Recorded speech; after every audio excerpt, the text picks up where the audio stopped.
In the sun-baked grasslands of the Llano Estacado, where the horizon stretches endlessly like a sea of golden waves, lives a solitary Comanche widow whose hands can read the earth as clearly as others read books. Numunu, warrior blood, runs through Tabe Nashoba's veins, but to the settlers who trade at her modest farm, she's merely a quiet woman who raises exceptional horses and keeps to herself. Yet beneath her reserved demeanor and weathered hands lies a terrifying truth. Those who threaten what is hers will face a hunter who can track a single horsehair across 50 miles of windswept plains, who can move like a ghost through territory others find impassable, and who learned from birth that justice comes not from courts, but from skill, patience, and unflinching resolve. Before we jump back in, tell us where you're tuning in from, and if this story touches you, make sure you're subscribed, because tomorrow I've saved something extra special for you. The merciless summer sun beats down on the rolling plains, casting sharp shadows across Tabe's weathered farmhouse. At 46, she moves with the fluid economy of someone who wastes nothing. Not water, not words, not motion. Her copper skin bears the fine lines earned through years under the unforgiving Texas sky, while her dark hair, now threaded with silver at the temples, remains tightly braided and practical. Those who know only her quiet presence at the trading post would never guess this woman once rode with the most feared Comanche warband of the southern plains, or that territorial rangers still speak in hushed tones of the tracker called Wind. Sister, the one who follows trails others cannot see. Tabe kneels beside the split-rail fence that borders her small horse pasture, her fingers working methodically to repair a broken section. The movements are precise and efficient, each twist of wire and placement of wood revealing years of self-reliance. Her modest farmstead sits in a shallow valley where an underground spring provides reliable water even in the harshest droughts. The main house is simple but sturdy, built partially into a hillside in the traditional manner that keeps it cool in summer and warm in winter. A larger barn houses her prized horses, while outbuildings contain the tools and supplies necessary for her solitary existence. To casual visitors, including the occasional traders, government agents, and neighboring settlers, the farm appears unremarkable. A modest homestead maintained by a hard-working widow of mixed heritage who somehow manages to breed the finest horses in 3 counties. What these visitors don't notice is how the buildings are positioned to provide clear sightlines in all directions. How natural features of the landscape have been subtly enhanced to create defensive positions. How Tabe's daily routines, seemingly random, actually allow her to monitor the surrounding territory with practiced vigilance. The sound of approaching hoofbeats draws her attention, though her hands never pause in their work. Her eyes, sharp as a hawk's despite the years, identify the rider long before most would make out more than a distant speck on the horizon. Thomas Running Fox, the 23-year-old grandson of Elder Joseph Running Fox from the nearby settlement of Painted Creek, approaches on his dappled mare. Thomas serves as an occasional messenger between Tabe's isolated farm and the mixed community of Comanche families and sympathetic settlers who have established an uneasy peace in this contested territory. Grandmother sends her respects, Thomas calls as he dismounts, using the traditional term of respect for an elder woman rather than indicating actual relation. He carries a small bundle wrapped in cotton cloth. She sends the medicines you requested and asks that you visit soon. There are matters the council wishes to discuss, Tabe nods, her expression revealing nothing of the immediate calculations happening behind her calm exterior. Elder Running Fox's wife wouldn't send such a message without serious cause. Tell her I will come when the moon is full, she responds, her voice carrying a distinctive quality, soft yet somehow cutting through the prairie wind with perfect clarity. It's a voice that requires listeners to lean in slightly, to pay attention. to focus on her words rather than their own thoughts.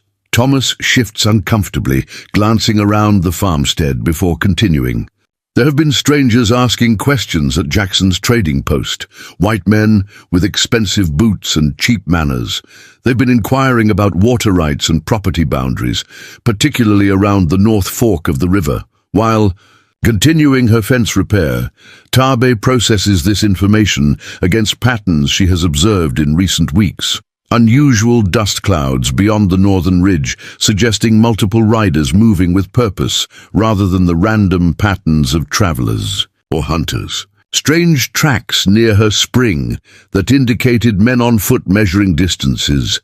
The nervous behavior of wildlife suggesting unfamiliar human presence in the territory. "What else?" she asks, knowing Thomas hasn't delivered his full message. They've been asking specifically about isolated farms, about who lives alone. His voice trails off, the implication clear. In these territories, those without the protection of numbers have always been considered vulnerable targets by those with predatory intentions. "I see," Taabe responds, her hands momentarily stilling on the fence wire. "Has Elder Running Fox spoken with the territorial rangers?" Thomas's bitter laugh tells her everything. Ranger MacDonald said they're stretched thin, dealing with actual crimes rather than Indian suspicions. Said we should be grateful they bother responding to any of our complaints at all. The deliberate slight from the territorial authorities doesn't surprise Taabe. Despite treaties and promises, the protection of law has always been selectively applied in these borderlands. What concerns her more is the pattern emerging: strangers with interest in water rights, in property boundaries, in isolated homesteads. The tactics are familiar from the early days of settlement encroachment on Comanche territories. "Thank your grandmother for her warning," Taabe says, returning to her methodical fence repair. "Tell her I will come prepared," as Thomas prepares to depart. Taabe's attention shifts briefly to the northern horizon. To most eyes, it would appear empty, just the endless rolling grassland that characterizes this region. But her trained vision catches the faint smudge of dust miles away, too concentrated for natural wind patterns, too persistent for wild game. Riders, moving with purpose, staying just beyond the range where most would notice their presence. After Thomas leaves, Taabe completes the fence repair with unhurried precision. Her movements remain calm and methodical, giving no indication that her mind now works with the focused intensity that once made her the most valued tracker among her people. She walks toward her modest farmhouse, her path taking her past key observation points where she can survey the surrounding territory without appearing to do so. Inside the main room of her home, Taabe moves to a hand-carved cedar chest positioned beneath the east-facing window. The placement appears decorative, but actually allows her to monitor the approach from the trading post while accessing essential supplies. The room itself reveals a woman of practical habits, functional furniture built for durability rather than ornamentation, walls adorned with useful items rather than decorations. A central hearth that serves for both cooking and warmth. What visitors wouldn't recognize is how every element serves dual purposes. The heavy oak table positioned to create a barrier between the door and the sleeping area. The seemingly decorative blanket hanging on the wall that conceals a narrow passage to the root cellar and an emergency exit. The arrangement of river stones beside the hearth that could become projectiles if needed. 7 years of peaceful existence haven't dulled Taabe's instinct for survival in a territory where peace has always been temporary. From the cedar chest, she removes a small package wrapped in deerskin and sealed with beeswax. Inside lies a knife of exceptional quality, its blade bearing distinctive markings that identify it as the work of Iron Wolf, the legendary Comanche weaponsmith who had been her father's brother. The knife hasn't been used in 7 years, not since Taabe chose a different path, following the ambush that claimed her husband's life and left her as the sole survivor of an attack that territorial authorities had dismissed as unfortunate conflict. With hostile natives, despite all victims being Comanche farmers with legal land claims, the memory rises unbidden. 7 years earlier, preparing and narrating this story took us a lot of time, so if you are enjoying it, subscribe to our channel. It means a lot to us now. Back to the story. Taabe and her husband, Evening Star, had been returning from the Territorial Land Office with the precious papers confirming their legal ownership of the spring-fed valley. Documents that should have protected them from the constant encroachment attempts. 3 other Comanche families had traveled with them, all part of the community's careful strategy to secure their ancestral lands through the white man's legal system. The ambush came in the narrow pass, just beyond Broken Skull Ridge. 12 riders with faces concealed by bandanas, but with the distinctive silver spurs and custom saddles that identified them as men who worked for Colonel Harlan Blackwood, the cattle baron who had been systematically acquiring water rights throughout the territory by any means necessary. The attack was executed with cold efficiency. No demands, no warnings, just immediate gunfire concentrated on the men of the party. Evening Star had died pushing Taabe from her horse into the protective cover of a ravine, his body shielding her from the initial volley. The others had fallen quickly, caught in the open with minimal cover, only Taabe, concealed in the ravine, and presumed dead or fled, had survived to witness the attackers methodically collecting the land documents from the bodies before disappearing into the vast grasslands. The Territorial Rangers had conducted a perfunctory investigation concluding that unknown parties, possibly hostile Comanche from beyond the settlement boundaries, had conducted the attack. No evidence connecting Blackwood's men to the massacre was officially acknowledged, despite the distinctive tracks Taabe had documented, despite the witnesses who had seen Blackwood's riders in the vicinity, despite the clear motive centered on the newly secured water rights. In the aftermath, faced with a justice system that offered no recourse, Taabe had made a choice. Rather than seeking the traditional Comanche revenge that would have ignited a larger conflict endangering the entire settlement, she had withdrawn to her farm, focusing on rebuilding a life of quiet self-sufficiency. She had packed away Winchester, the tracker whose skills had once been legendary among her people, becoming instead the widowed Taabe, who bred exceptional horses and kept to herself. That decision had brought 7 years of relative peace. But, as she holds her uncle's knife, feeling its perfect balance and deadly potential, Taabe acknowledges what she has always known. Winchester never truly disappeared. The skills that once made her the most feared tracker of the southern plains remained sharp through daily practices disguised as ordinary farm routines. The awareness that once allowed her to read landscapes like written pages continued in her.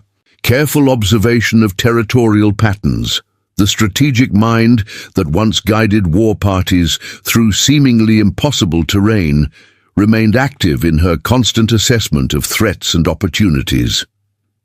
The sound of the wind chimes hanging from her porch rafters shifts subtly, indicating a change in the air currents. To most, it would be meaningless, but to Taabe it signals approaching riders from the east, not the path Thomas would take returning to the settlement, but the direction of Jackson's trading post.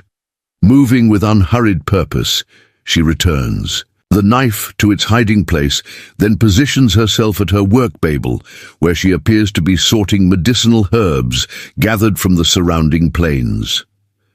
Through the eastern window, she observes 3 riders approaching her farm. Their posture and equipment immediately identify them as not from the local settlements, expensive eastern saddles rather than the practical western style used by ranchers. Pristine boots unmarked by the realities of prairie work, clothes too clean and pressed for men who had spent significant time on the trail. Most telling is how they carry themselves, the artificial casualness of men attempting to appear at ease in territory where they don't belong. The lead rider, a tall man with a carefully trimmed beard and a city man's hat, directs the others with subtle hand gestures that suggest military or law enforcement background. They approach the farmhouse in a pattern that allows maximum surveillance of the property while maintaining group protection, not the approach of friendly visitors or honest businessmen. Taabe continues sorting herbs with methodical precision, her movements unhurried and focused, despite her assessment of the approaching threat. By the time the riders reach her front yard, she has catalogued every detail of their appearance, equipment, and tactical positioning. She has noted the bulge of concealed weapons beneath their too fine jackets, the way they position themselves to maintain clear firing lines, the practiced ease with which they survey potential threats and escape routes. "Good afternoon, ma'am," the lead rider calls, his voice carrying that particular quality of forced friendliness that masks calculated purpose. "Might we trouble you for some water for our horses? Been a long ride from Sweetwater," the reference to Sweetwater, a town in the opposite direction from their approach, confirms Taabe's assessment of deception. She straightens from her work babel, presenting the appearance of a simple farm woman while maintaining perfect awareness of each rider's position, distance to potential weapons, and available cover. "The pump is by the barn," she responds, her voice neutral. "Help yourselves." The lead rider dismounts with fluid grace that further suggests formal training rather than the practical experience of a rancher or farmer. "Much obliged. Name's James Wilson. These are my associates, Mr. Hayes and Mr. Carter. We represent certain business interests looking to develop this region, bring some civilization to these wild parts." Taabe notes how the other two men remain, mounted, positioned to maintain clear firing positions toward both her and potential approach routes to the farm. Not the behavior of legitimate businessmen seeking water. "This region has its own civilization," she responds, her statement simple but carrying unmistakable boundary. "Has for thousands of years." Wilson's smile remains fixed, though his eyes sharpen with reassessment. Indeed, the native heritage is part of what makes these territories so fascinating. But progress comes for us all, doesn't it? He gestures around her modest farmstead. "You've got quite a nice little operation here, especially for a woman on her own. Must be challenging to maintain without a man's help. The company I represent might be interested in making you a generous offer for this property. Save you the hardship of managing alone." The implied threat beneath the polite offer hangs in the air between them. Taabe has heard variations of this approach throughout her life. The assumption that her land must be available simply because they want it. The suggestion that a woman, particularly a Comanche woman, couldn't possibly defend what is hers. The thin veneer of business legitimacy covering the underlying methods of acquisition through intimidation. "This land is not for sale," she states simply, her voice carrying that distinctive quality that, despite its softness, somehow fills the space between them with unmistakable authority. "Not today, not tomorrow, not ever." Wilson's expression shifts, the artificial friendliness giving way to cooler assessment. "Everyone has a price, Mrs. Nashoba," she supplies. "And you're mistaken. Some things remain beyond price." A subtle tension ripples through Wilson's posture, a micro-expression of annoyance quickly controlled. "Well, Mrs. Nashoba, I hope you'll reconsider. The offer won't remain open indefinitely. Development is coming to this territory whether individual stakeholders choose to participate willingly or not." As the men water their horses, maintaining their tactical positions despite the pretense of casual business discussion, Taabe observes every detail with the practiced eye of a tracker reading sign. The way haze continually scans the property perimeter, assessing defensive weaknesses. How Carter focuses on her barn and stock pens, evaluating their quality and value. The subtle hand signals Wilson uses to direct their movements without verbal communication. When they depart, Taabe watches them until they disappear over the eastern rise. Only then does she allow her posture to shift from neutral observation to active preparation. The visit confirms what Thomas's warning had suggested. Organized, professional pressure on isolated landholders, targeting properties with water access. The methods are familiar from past territorial conflicts, but the implementation shows unusual sophistication. Moving with deliberate purpose, Taabe begins preparation for a journey. From beneath floorboards concealed by a seemingly permanent work babel, she retrieves items unused for 7 years. Tracking tools designed for night travel, signaling equipment that operates beyond normal visual and auditory range, survival gear that would allow her to move through the harshest conditions undetected and self-sufficient.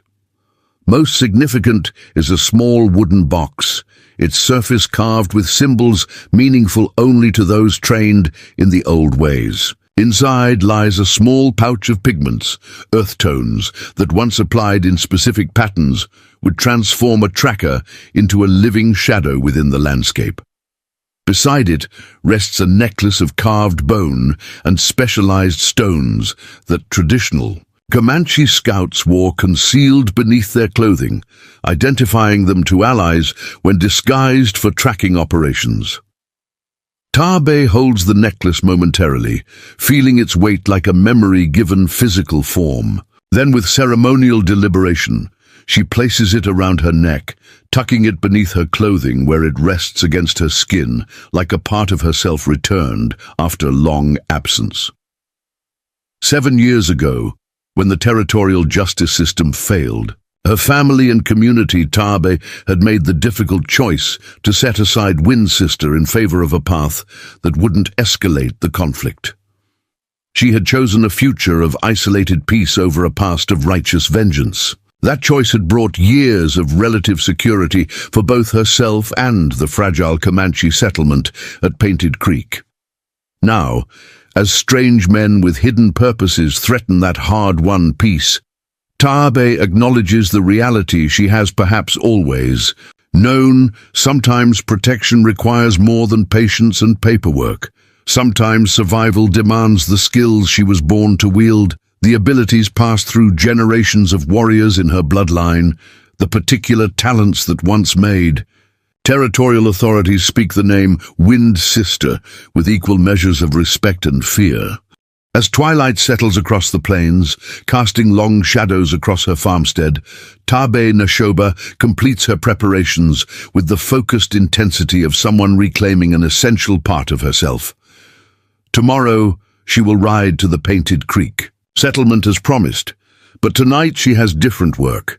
Tonight, she will move as her ancestors did, invisible across landscapes others find impenetrable, reading signs others cannot see, tracking movements others believe untraceable.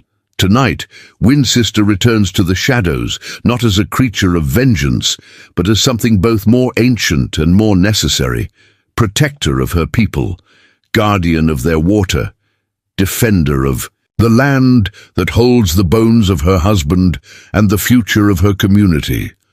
As Taabe slips into the gathering darkness, the night birds fall momentarily silent, recognizing a hunter returning to her element.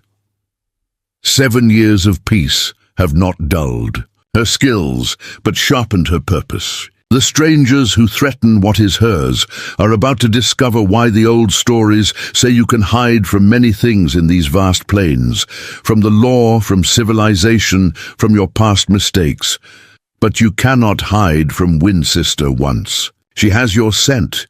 The full moon illuminates the rolling landscape as Taabe approaches the settlement of Painted Creek.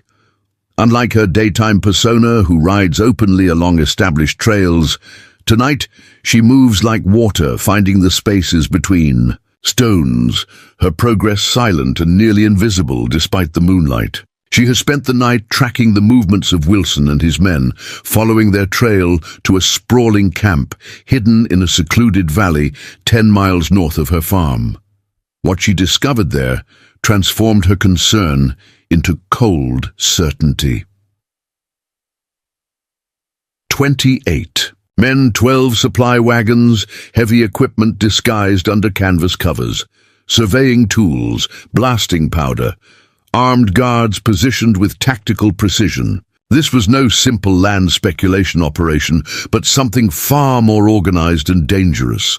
Most telling had been the surveyor's maps she glimpsed from her concealed position, detailed renderings of the underground spring systems that feed both her farm and the Painted Creek settlement, with particular attention to the narrow canyon where the waters surface.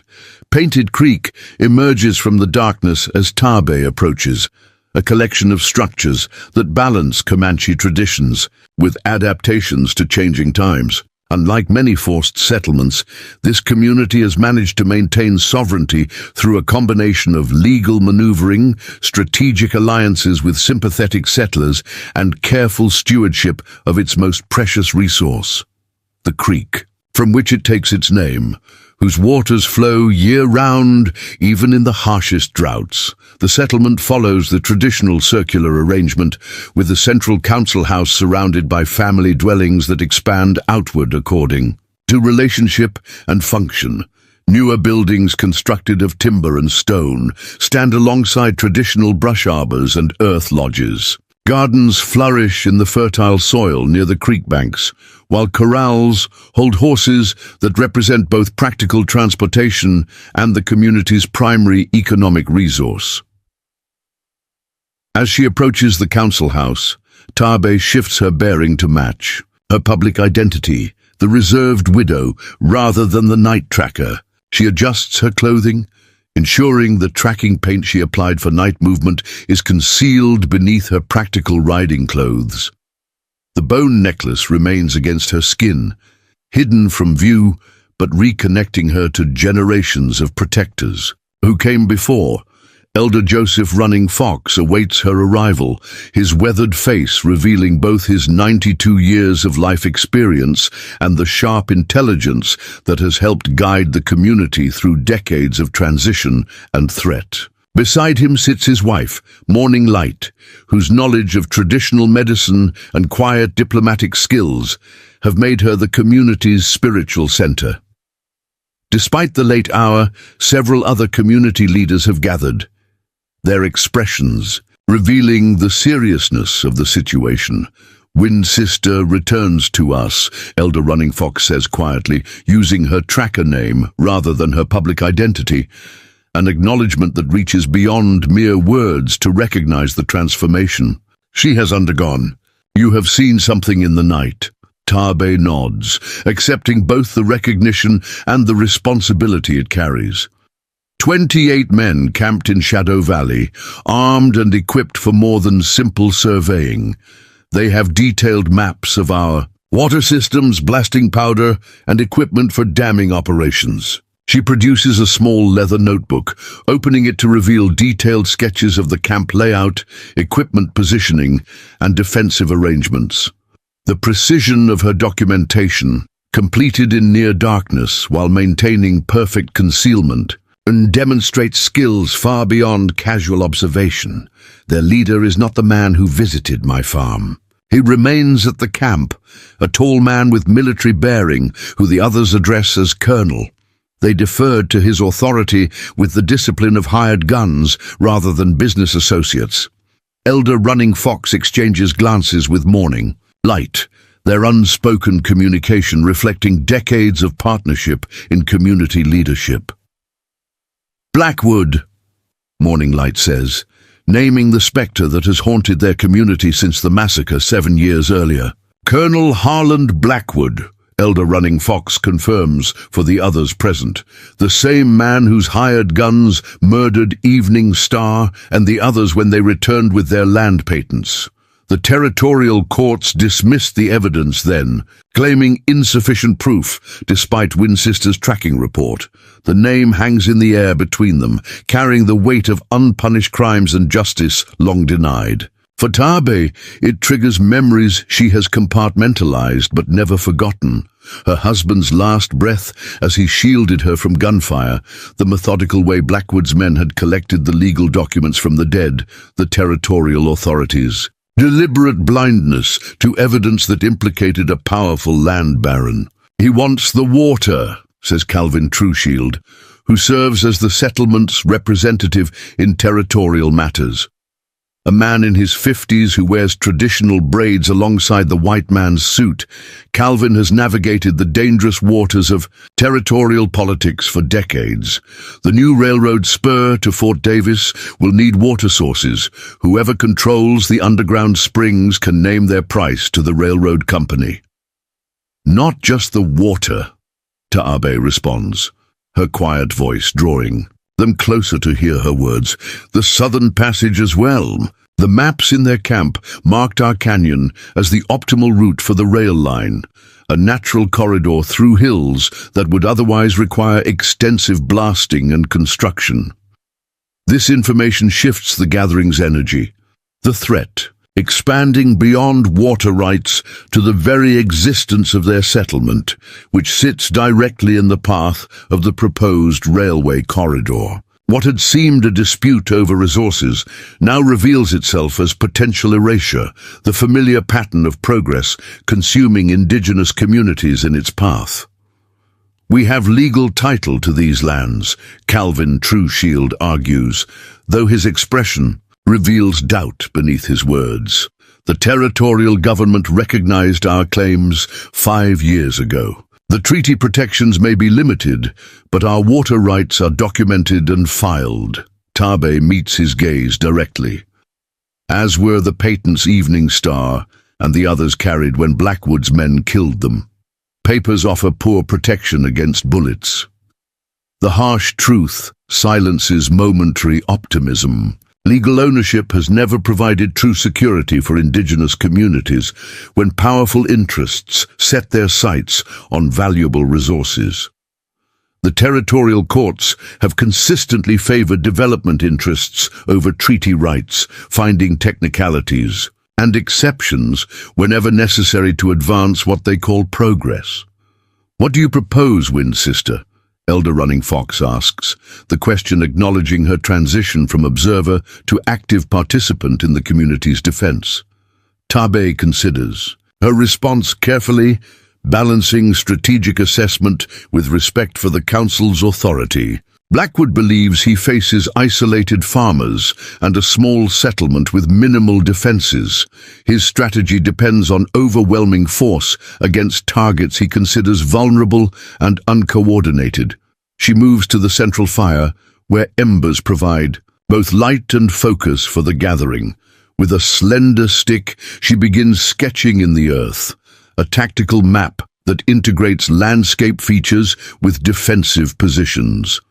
We cannot match his numbers or weapons directly, but the advantage of the hunter is not in strength, but in knowledge. Knowledge of terrain, of timing, of the prey's patterns and weaknesses.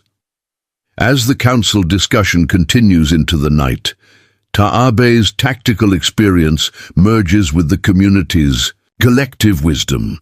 Unlike her previous role as a solitary tracker, she now helps shape a coordinated defense strategy that leverages each community member's strengths. Young riders with the fastest horses will carry messages between scattered allies throughout the territory. Elders with detailed knowledge of hidden water sources will ensure the community maintains access even if main channels are blocked. Families with young children will establish temporary camps in concealed locations away from likely conflict points. Most critical is the creation of a surveillance network that extends Taabe's tracking capabilities across a wider territory. She selects 10 community members with the strongest wilderness skills, primarily young adults who combine traditional knowledge with adaptability to new challenges. Through the remaining hours of darkness, She provides accelerated instruction in the specialized tracking and concealment techniques that made Winchester legendary. Movement without disturbance, she demonstrates, showing how to place each footstep, so that grasses spring back without revealing passage, breathing with the wind rather than against it, reading shadow patterns to identify watching eyes. Miguel Two Ravens, a 19-year-old with exceptional horsemanship and keen eyesight, absorbs her instruction with particular intensity. "My father spoke of your tracking skills," he tells her during a brief rest. "He said you could follow a butterfly's path 3 days after it passed." Taabe acknowledges this with the subtle humor that occasionally emerges through her reserved exterior. Only if the butterfly was particularly heavy. As dawn approaches, the community has established preliminary defenses and communication networks. Taabe prepares to return to her farm, knowing her continued presence in Painted Creek would alert Blackwood scouts to connections between the supposedly isolated widow and the larger community. Before she departs, Morning Light approaches with a small leather pouch. The elder woman's gentle hands belie her strength as she presses the medicine bundle into Taabe's palm. "You walk a difficult path, daughter of many brave mothers," she says, her voice carrying the weight of traditional authority. "The path between justice and vengeance, between the protector and the warrior. This medicine will help you see clearly when darkness threatens your vision." Taabe accepts the bundle with appropriate reverence. "My eyes remain clear, honored mother." Morning Light's wise gaze sees beyond Taabe's composed exterior. Not all darkness is external. The shadows of grief can blind even the sharpest eyes. Evening Star would not wish his memory to become a blade that cuts the one who carries it. The unexpected reference to her husband opens something vulnerable beneath Taabe's carefully maintained composure. For a moment, the mask of Winchester slips, revealing the woman who has carried her grief in private discipline for 7 years. "I have not forgotten the difference between protection and revenge," she responds quietly. "One serves the living, the other serves only the dead." Morning Light nods with approval. "Remember this distinction in the days ahead.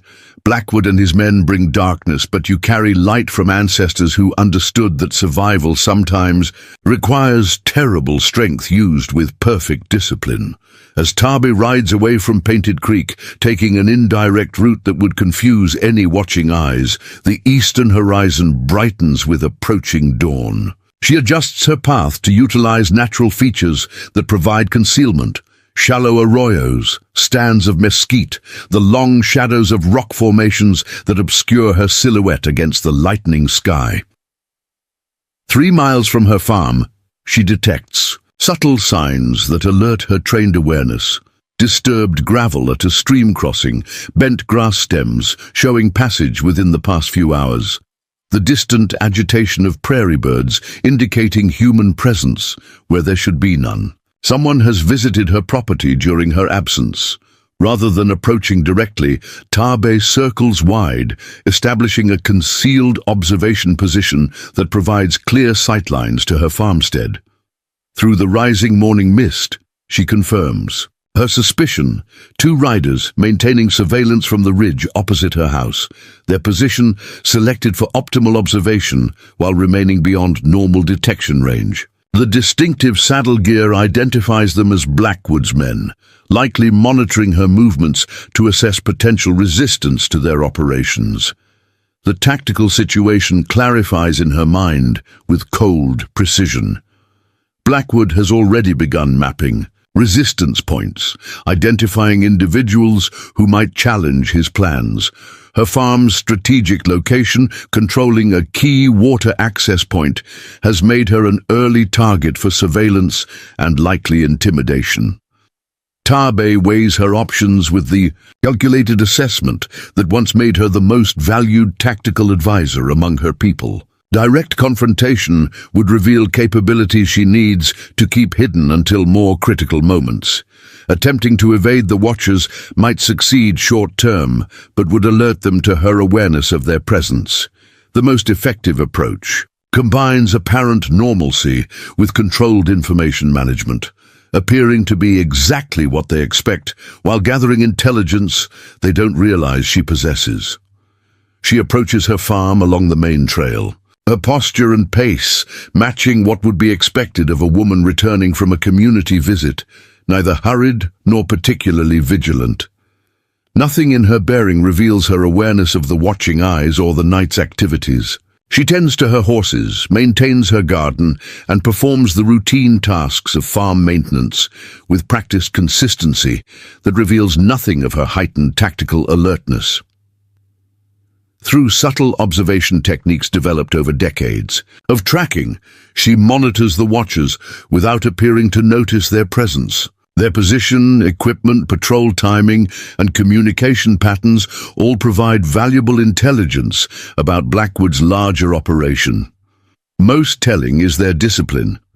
These aren't common ranch hands pressed into surveillance duty, but men with formal training, likely former military or experienced hired guns accustomed to extended field operations. By midday, the surveillance team is replaced by two different riders who maintain the same observation position. Confirmation that Blackwood has established rotating watches rather than casual monitoring. The systematic approach suggests an operation timeline measured in days rather than weeks, with resources already committed to comprehensive preparation rather than preliminary assessment. As Tabe works in her garden, apparently focused on practical farming tasks, her mind calculates response strategies with cool efficiency. Blackwood's operation demonstrates sophisticated planning, substantial resources, and professional implementation, far exceeding typical land-grabbing tactics previously encountered in territorial disputes. The integration of surveying operations, armed security, and targeted intelligence gathering indicates preparation for substantial development rather than speculative acquisition. The distant sound of approaching riders draws her attention, though nothing in her movements reveals this. Awareness. She continues harvesting vegetables, her body language projecting absorbed concentration in her task, while her senses identify multiple horses approaching from the direction of Jackson's trading post, the expected direction for legitimate visitors rather than the concealed approach Blackwood's surveillance team had used. 4 riders appear on the main trail, their approach neither concealed nor particularly threatening. Tabe recognizes Jackson himself, the trading post owner who maintains carefully neutral relationships with all communities in the territory. Beside him rides Sarah Colton, the schoolteacher from the white settlement at Meridian Crossing, whose unusual friendship with Tabe has developed through shared interest in botanical knowledge. The other 2 riders are unfamiliar, their clothing and bearing suggesting government officials rather than local residents. Tabe straightens from her garden work, presenting the appropriate response to approaching visitors, while maintaining tactical awareness of the surveillance team still hidden on the distant ridge. The visitors' timing and composition suggest information delivery rather than immediate threat, though experience has taught her that government representatives rarely bring favorable developments for Comanche landholders. Mrs. Neshoba, Jackson, calls as they approach, his forced heartiness revealing discomfort beneath his friendly greeting. "Hope we're not disturbing your day. These gentlemen are from the Territorial Land Office and asked to speak with property holders in this region." The taller of the 2 officials dismounts with the awkward movements of a man who rides by necessity rather than choice. His formal suit, despite adaptations for travel, marks him as someone who normally operates in government offices rather than rural territories. "Mrs. Neshoba, I'm Walter Green, Assistant Director of the Territorial Land Management Office." He introduces himself with administrative precision. This is my colleague, Mr. Simmons from the Railway Commission. We're conducting an informational tour regarding potential infrastructure developments in this region. Tabe acknowledges the introduction with a measured nod, her expression revealing nothing of the tactical assessment occurring behind her composed exterior. The official presence confirms her earlier intelligence. Blackwood's operation has advanced to formal implementation stages, with government authorities already involved in preliminary notifications. The territorial governor has approved preliminary surveys for potential railway expansion through this region. Green continues, producing official-looking documents bearing government seals. Under territorial statutes, all property holders must be informed of potential eminent domain considerations. Should survey results indicate optimal routing through existing settlements or private holdings. The carefully constructed bureaucratic language doesn't disguise the underlying message: preparation for legal seizure of lands deemed necessary for railway development, with compensation determined by government assessments rather than owner consent.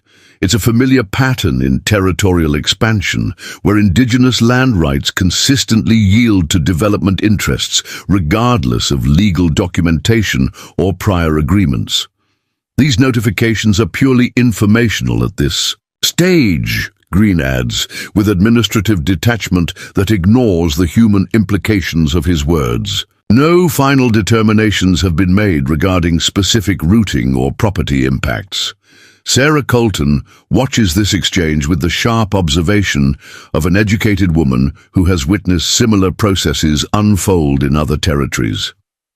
Her friendship with Tabe has developed in part through shared understanding of how progress typically advances across indigenous lands, regardless of legal protections or formal titles. Interestingly, Colonel Blackwood's representatives have been discussing very specific routing plans with merchants in Meridian Crossing.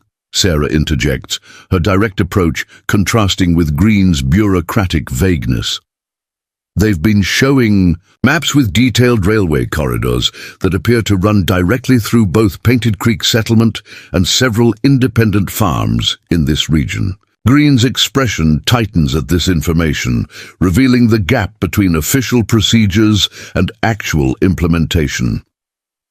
The Railway Commission has not authorized publication of specific planning documents at this stage, he responds with bureaucratic reflex. Any representations by private interests regarding definitive routing decisions would be premature and unauthorized. Yet Blackwood Construction has already established a substantial base camp and begun preliminary surveying operations, Sarah counters, demonstrating information networks that extend beyond what government officials might expect from a frontier schoolteacher. Their representatives have told merchants in Meridian Crossing to prepare for significant construction traffic beginning within the month. This exchange provides Tabe with critical confirmation. The accelerated timeline she observed in Blackwood's camp preparations matches his representations to commercial interests in the white settlement. The official notification process lags behind actual implementation, suggesting coordination between development interests and government authorities that bypasses formal procedures and community consultation. Throughout this revelation, Tabe maintains her composed exterior while absorbing every nuance of the unfolding situation. The surveillance team on the distant ridge, the government officials with their carefully worded notifications, Sarah's intelligence from Meridian Crossing, all pieces fitting into a tactical picture that clarifies Blackwood's strategy and timeline. As the officials prepare to depart, having delivered their informational notices with bureaucratic detachment, Sarah arranges to remain behind. Her request to discuss botanical specimens, providing plausible cover for continued conversation, away from official ears. Jackson and the officials continue their circuit of notifications, leaving the two women alone except for the distant watchers whose presence Taabe has not acknowledged. Once the official party moves beyond earshot, Sarah's manner shifts from polite educator to focused ally. Blackwood has brought in over 50 men, Taabe, not just surveyors and construction workers, armed men with military experience. The merchants in Meridian Crossing have been told to expect hundreds more within 2 weeks. Taabe absorbs this information with outward calm that conceals rapid tactical calculation. Has he secured the territorial contracts officially? Not. Yet according to courthouse records I reviewed yesterday. But Judge Harmon has scheduled an unusual closed session of the Territorial Commission for tomorrow. Unusual because 3 commissioners traveled overnight to attend on very short notice. This detail sharpens Taabe's assessment. Judge Harmon's court has consistently favored development interests over indigenous land rights, finding technical exceptions to treaty protections whenever substantial profits beckoned. A special session called with unusual urgency suggests imminent official approval rather than standard procedural review. There's more, Sarah continues, her voice lowering despite the distance from potential listeners. Blackwood's men have been asking specific questions about you at the trading post, about your history before settling here, about your connection to the Comanche bands further west, about skills beyond horse breeding. This targeted intelligence gathering confirms what Taabe had suspected. Blackwood's operation includes specific assessment of potential resistance beyond general property documentation. The questions about her history suggest someone may have recognized connections between the widow Nashoba and the tracker once known as Wind Sister. As Sarah departs with promises to continue gathering information within Meridian Crossing, Taabe returns to her farm routines with outward serenity that disguises the tactical network now activating throughout her awareness. Blackwood's operation has advanced beyond speculation to implementation, with government complicity providing official cover for what amounts to legalized land seizure. The accelerated timeline requires immediate response rather than gradual preparation. From her cabin's eastern window, Taabe observes the distant surveillance team being replaced by new watchers as afternoon fades toward evening. Further confirmation of systematic monitoring rather than casual observation. The disciplined rotation suggests professional security operations designed to track movements, identify resistance networks, and document potential opposition before main operations commence. As darkness approaches, Taabe completes her visible farm activities with practiced normalcy, creating the appearance of routine evening preparations, securing livestock, storing equipment, preparing simple meals. Nothing in her movements would alert observers to her actual intentions or heightened situational awareness. Only when full darkness provides concealment does she access the hidden preparations established during previous nights. Specialized equipment for extended tracking operations, communication tools that function beyond conventional methods, supplies that would support independent movement through territory others would find impassable. 7 years of peace have presented. Taabe, with clear choice, continue as the widow who accepts circumstances beyond her control, or reclaim her full identity as Wind Sister, the tracker whose skills once made her both protector and legend among her people. Blackwood's operation, with its combination of corporate power, government complicity, and professional implementation, threatens not just her farm, but the entire community's existence. The night wind carries scents from miles away as Taabe prepares for movement beyond what Blackwood's watchers could anticipate. Unlike the previous night's reconnaissance, tonight she will begin systematic counter-operations, not merely gathering intelligence, but establishing the foundation for resistance that utilizes her specialized skills against an adversary whose strength lies in conventional power rather than adaptive knowledge. As she slips into the darkness, using routes invisible to distant watchers, Taabe Nashoba completes the transformation begun when she first recognized the threat pattern emerging around her peaceful existence. Windsister returns fully to the shadows, carrying generations of tracking wisdom combined with 7 years of focused purpose. Blackwood and his operation represent familiar forces in new forms. The relentless encroachment that has pushed her people from territory to territory, the systematic erasure disguised as progress, the legal machinery that transforms theft into legitimate acquisition. What Blackwood cannot know, as his watchers report only routine farm activities from a solitary widow, is that he now faces an adversary whose skills were born from centuries of survival against overwhelming force. The hunters who have come to claim what is not theirs are about to discover they have themselves become the hunted. Their movements tracked, their vulnerabilities mapped, their strategies countered by methods beyond their comprehension.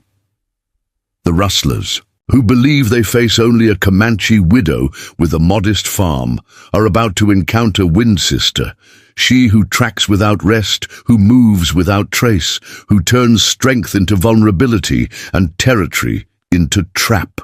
As Taabe disappears into the night landscape, her purpose crystallizes with perfect clarity. Not vengeance for past losses, but protection for living futures. Not just personal defense, but community survival. In the darkness, Windsister begins her hunt. The first rustling attempt comes 3 nights later, earlier than Taabe had anticipated, but precisely according to the pattern she had predicted. The moon hangs like a sliver of bone in the night sky, providing just enough illumination for those who know how to use it while keeping others blind to the landscape's secrets. 6 riders approach her farm from the northwest, taking advantage of a shallow ravine that provides concealment from casual observation. Their movement shows professional discipline, maintaining appropriate spacing, minimizing silhouettes against the skyline, coordinating advances with hand signals rather than verbal communication. These aren't common thieves, but organized. Operators with tactical training, but Windsister is already 3 steps ahead. From her concealed position in the juniper stand overlooking her corral, Taabe observes their approach with clinical precision. She has spent the past 2 days preparing for exactly this scenario, though she betrayed nothing of these preparations to the watchers who maintained surveillance of her farm. While appearing to conduct routine activities, tending gardens, repairing fences, caring for her prized horses, she had methodically transformed her property into terrain that would reveal everything while appearing to conceal nothing. Lead rider signals a halt 50 yards from her corral, studying the seemingly quiet farmstead for signs of awareness or defense. The cabin remains dark, its windows revealing no movement, its surroundings undisturbed by protective measures that would alert intruders to a prepared defender.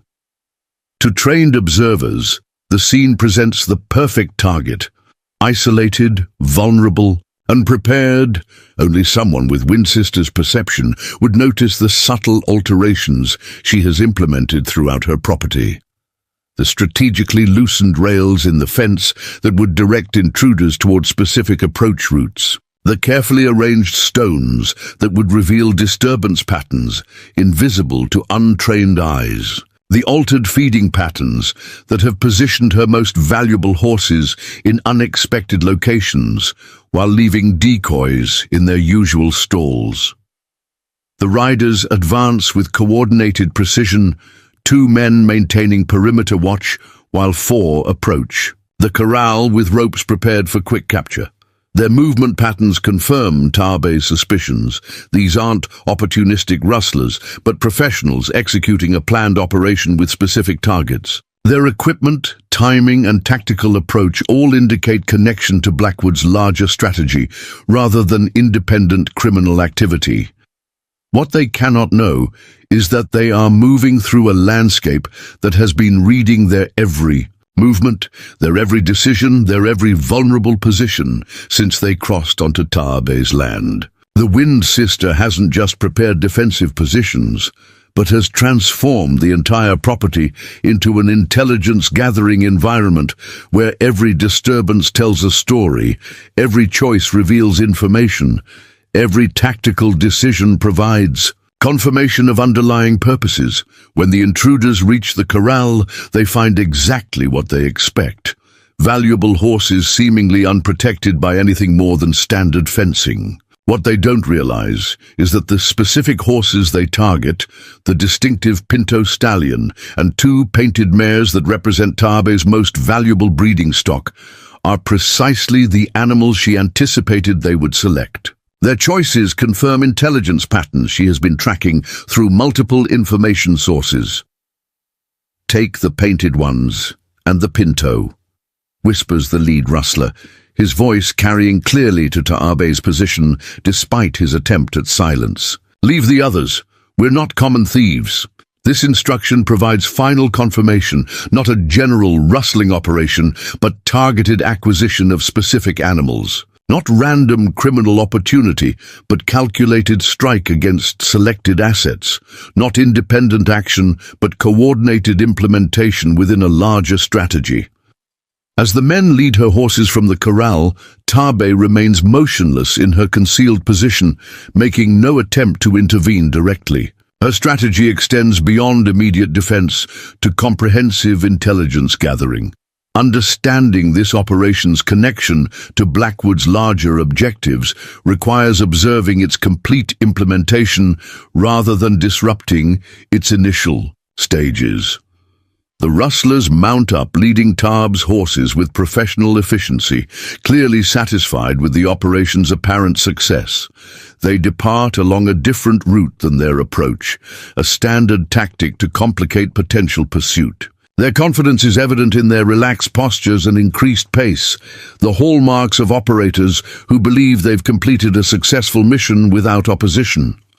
Only when they've disappeared beyond the northern ridge does Taabe move. From her observation position, her actions showing none of the panic or distress that might be expected from a victim of significant theft. Instead, she moves with purposeful efficiency, gathering minimal supplies for extended tracking while leaving no indication of pursuit that casual observers might detect. Within 15 minutes, she has vanished into the night landscape, following the rustler's trail with the focused intensity that once made Wind Sister a legend among her people. Unlike conventional trackers who would follow obvious signs, hoofprints, disturbed vegetation, directional indicators, Taabe reads the landscape at a different level entirely.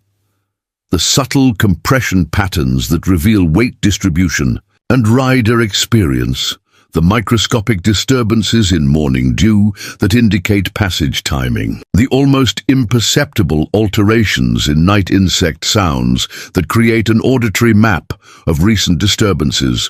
The rustlers travel confidently, believing themselves beyond pursuit in the darkness, unaware that their every movement, their every tactical decision, their every casual interaction leaves information that Wind Sister absorbs like a desert absorbs rain. Their 15-minute head start means nothing against tracking skills honed through generations of survival in territories where conventional methods fail. By midnight, Taabe has confirmed her initial assessment. The rustlers aren't taking her. Horses to distant markets for anonymous sale, but to Blackwood's main camp, further evidence that this operation serves purposes beyond simple theft. The targeted selection of her most valuable breeding stock suggests specific intent rather than opportunistic crime, particularly given the precision of their identification and the tactical resources committed to their acquisition. From a concealed, Position on the ridge overlooking Blackwood's camp, Tarbé observes her horses being delivered directly to a specialized corral separated from general livestock areas. The distinctive military-style processing, immediate assessment, documentation and integration into existing stock management confirms these aren't common rustlers, but operators within Blackwood's structured organization. Most revealing is the arrival of Blackwood himself to inspect the newly acquired horses. Even at a distance, his commanding presence is unmistakable.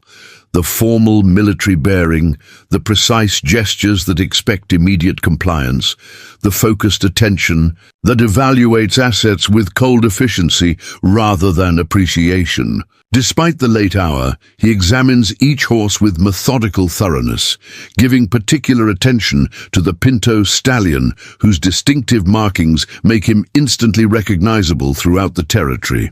The Comanche woman values these animals beyond all others, Blackwood states to a subordinate whose clipboard and formal documentation suggest administrative authority rather than operational function. Their acquisition serves dual purposes, reducing her resources while testing response capabilities, document condition, estimated value, and integration requirements.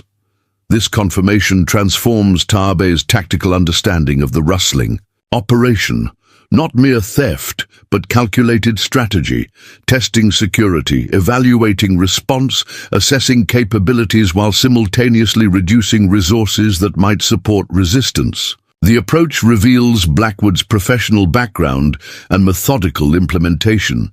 Systematic pressure rather than direct confrontation. Incremental acquisition rather than immediate seizure.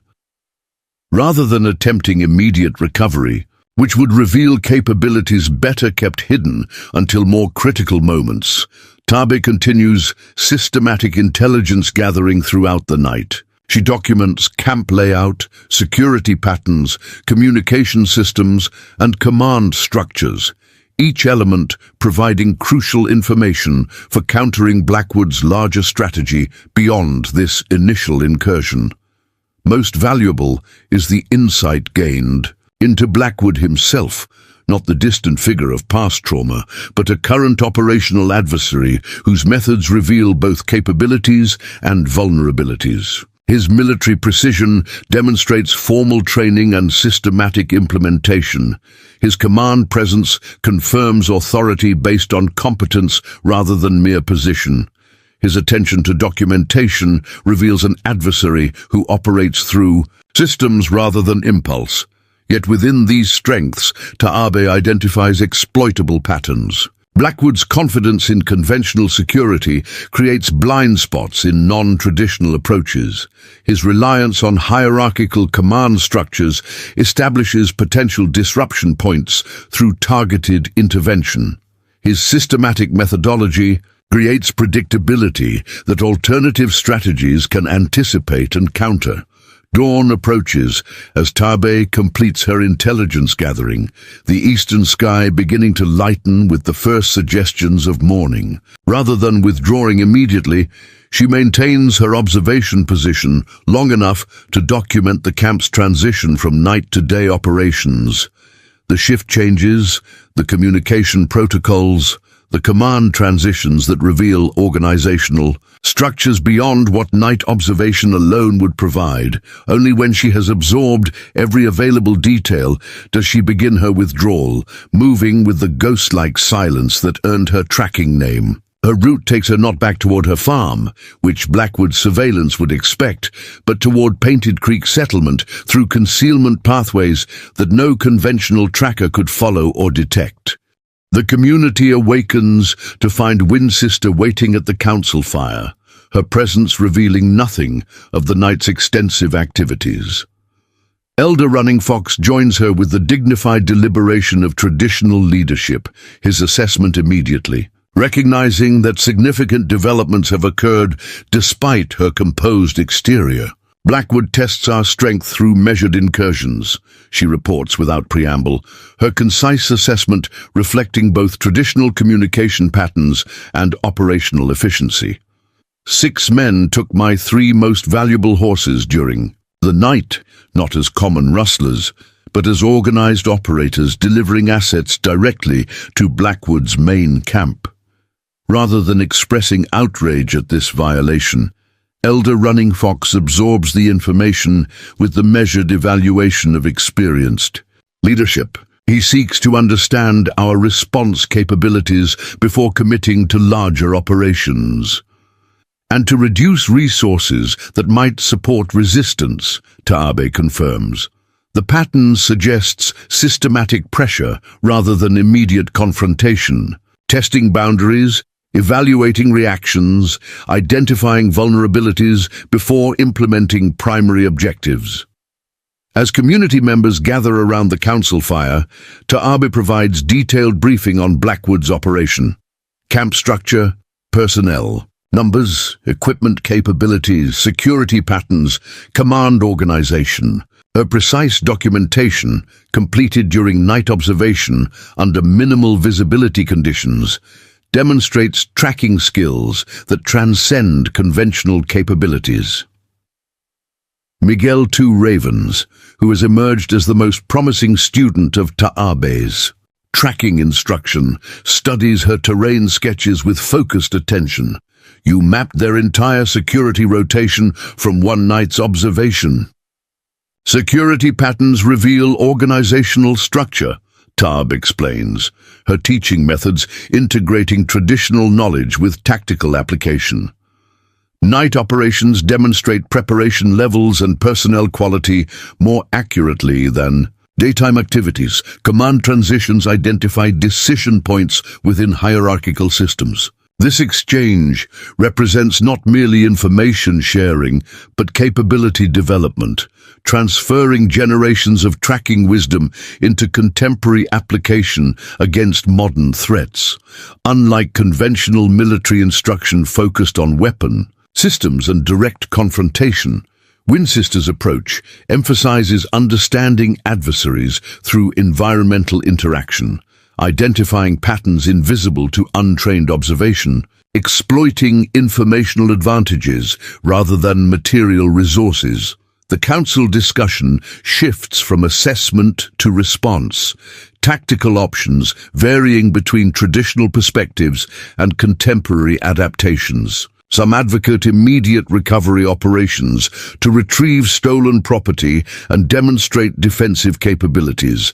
Others suggest territorial authorities should be notified despite previous failures to provide justice or protection. Still others recommend accelerated relocation of vulnerable community members to more defensible positions. Taabe listens to these perspectives with respectful attention while developing more comprehensive strategic assessment. Blackwood's operation reflects professional implementation beyond what community resources could directly counter through conventional opposition. His systematic approach, government connections, and substantial resources create overwhelming advantages in traditional confrontation metrics. Yet within these apparent strengths, Taabe identifies structural vulnerabilities that specialized capabilities might exploit. Blackwood's operation depends on predictable supply lines through difficult territory. His personnel, while professionally trained, lack indigenous knowledge of landscape features invisible to conventional observation. His hierarchical command structure requires consistent communication that alternative methods might disrupt or manipulate. Blackwood expects predictable responses based on conventional patterns, she observes, when the council discussion reaches natural transition point. Direct confrontation would confirm his tactical assessments, while revealing defensive capabilities better kept hidden until more advantageous moments. Strategic response requires understanding his operational requirements rather than reacting to his visible actions. This perspective shifts the council's approach from immediate countermeasures to systematic strategy development, not merely responding to rustling incidents, but understanding their place within Blackwood's larger objectives. not focusing on property recovery, but on intelligence gathering that reveals exploitable patterns within seemingly overwhelming opposition. "What do you propose, Wind Sister?" Elder Running Fox asks, the question acknowledging both her tactical expertise and the community's trust in her assessment. "Blackwood believes he faces scattered individuals with minimal coordination," Tabe responds, her quiet voice drawing listeners into focused attention. "His strategy depends on isolating targets, applying systematic pressure, and exploiting divisions between resistance points. Effective counter-strategy requires connection rather than separation, information rather than confrontation, patience rather than immediate response." As the council meeting transitions to specific planning, Tabe's approach integrates traditional knowledge with contemporary application, utilizing ancient tracking wisdom against modern opposition, applying generational survival strategies to current territorial threats. Unlike direct military resistance, which would match Blackwood's strengths against community vulnerabilities, her approach leverages specialized capabilities against systematic weaknesses. The resulting strategy emerges not as conventional defense, a plan, but as integrated system combining surveillance networks, communication methods invisible to traditional monitoring, and coordinated intelligence gathering that transforms apparent vulnerability into informational advantage. Rather than fortifying isolated positions, the community establishes connected response capabilities that utilize landscape knowledge beyond what Blackwood's operators could anticipate or counter. Miguel Two Ravens, who will coordinate the youth surveillance network, summarizes this approach with perceptive clarity. "We don't fight the bear directly. We become the shadow the bear cannot see, the sound the bear cannot hear, the presence the bear cannot detect until it finds itself surrounded by what it believed it was hunting." This strategic vision reflects Wind Sister's profound influence, not merely tracking techniques, but fundamental reframing of opposition concepts, not victims defending limited resources, but hunters utilizing specialized knowledge, not isolated targets, but connected network with shared capabilities, not reactive defense, but proactive engagement that controls operational initiative despite material disadvantages. As Council disperses with clear implementation responsibilities, Taabe prepares for difficult task ahead, returning to her farm, where Blackwood's surveillance would expect emotional distress from significant theft, maintaining convincing performance of limited awareness while actually coordinating comprehensive counter-strategy through methods invisible to conventional monitoring. The morning sun illuminates her path as she departs. Painted Creek, through concealment routes that bypass Blackwood's observation posts. Unlike conventional movement focused on destination efficiency, Wind Sister's travel integrates continuous intelligence gathering with precise implementation timing. Each arroyo crossing provides surveillance opportunity. Each ridge approach offers monitoring position. Each water source reveals recent activity patterns through disturbances invisible to untrained observation. By mid-morning, Tabe approaches her farm with the appropriate visible distress of someone discovering significant theft. Her performance for watching eyes demonstrates convincing progression from initial confusion through growing awareness to emotional response.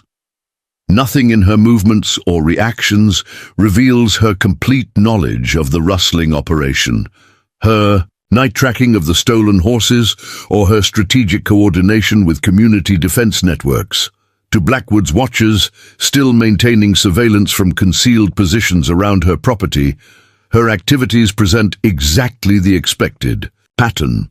A solitary woman with limited resources facing systematic pressure beyond her capability to resist. Her apparent vulnerability, isolation, and emotional distress all confirm tactical assessments that would guide further encroachment operations. What these observers cannot detect is Wind Sisters' comprehensive counterintelligence implementation occurring beneath visible activities. While appearing to focus on remaining farm tasks with the resigned determination of someone facing overwhelming opposition, Tabe actually establishes sophisticated monitoring systems throughout her property, coordinates movement timing with community surveillance networks, and prepares specialized response capabilities against anticipated escalation patterns. The hunters believe they watch helpless prey. They cannot know they observe a predator measuring their every vulnerability. Blackwood's water diversion operation begins 3 days after the rustling incident, precisely when Tabe predicted it would. Before dawn, 20 men with specialized equipment move into position around the narrow canyon where the underground spring surfaces, establishing control points at strategic locations along the watercourse that feeds both Painted Creek settlement and surrounding farms. The operation shows professional implementation, specialized equipment transported under cover of darkness, security teams positioned before engineering crews, communication systems established between operational sections, yet nothing about. This supposedly covert operation escapes Wind Sisters' surveillance network. Miguel Two Ravens observes the initial equipment movement from a concealed position so well integrated with the landscape that Blackwood's security teams pass within 15 feet without detecting his presence. Young Swifthawk monitors personnel, deployment patterns using traditional observation methods that leave no trace for conventional security to discover. Sarah Colton, moving openly along public routes with the legitimate purpose of collecting botanical specimens, documents official authorization papers visible on equipment crates.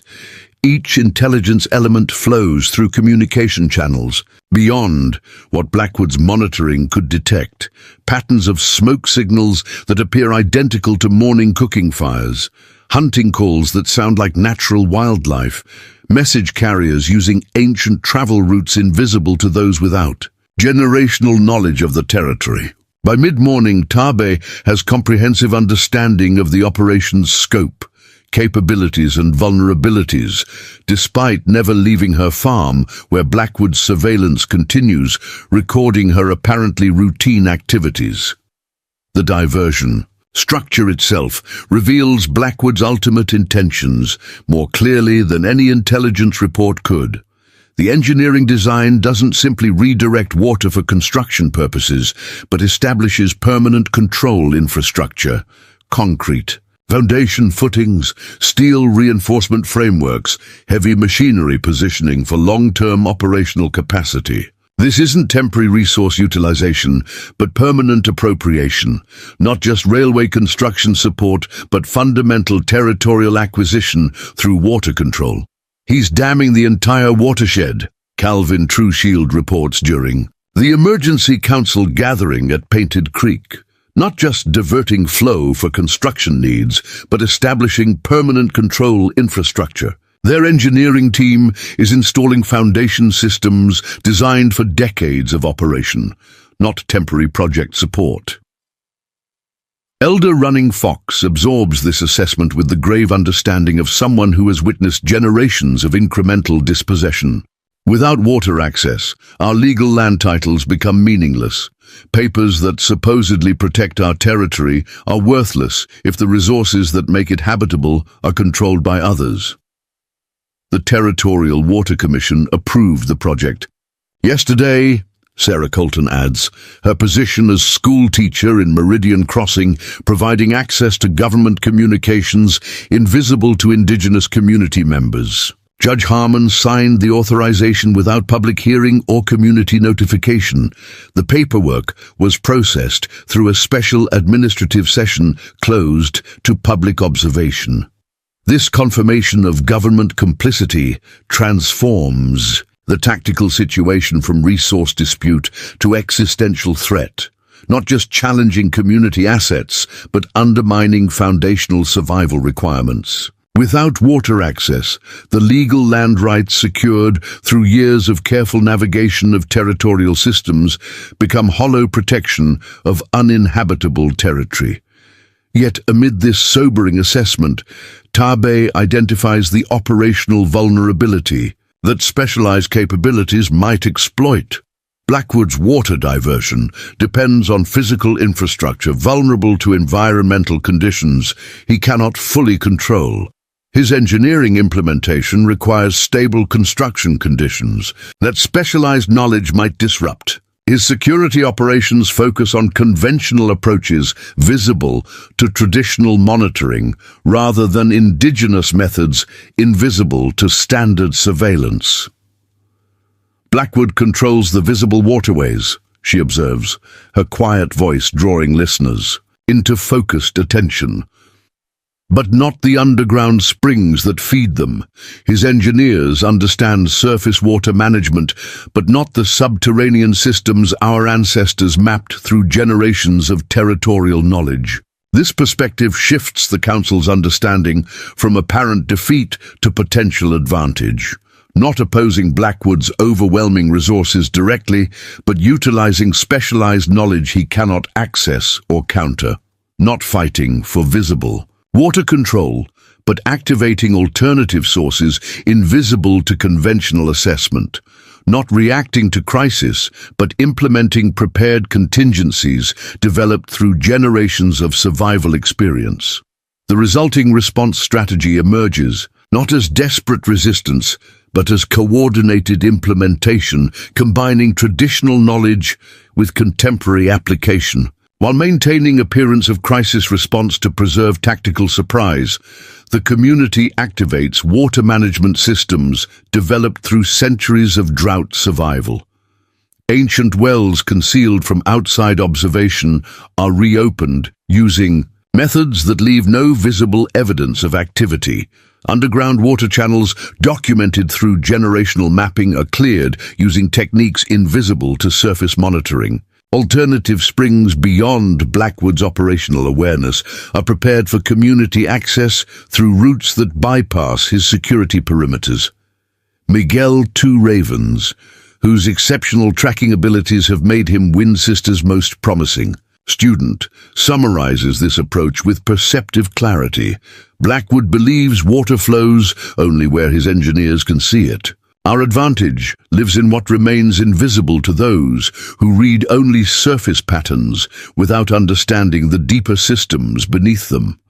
As implementation begins, Taabe faces her most challenging operational requirement, maintaining convincing performance of crisis impact while actually coordinating comprehensive counter-strategy.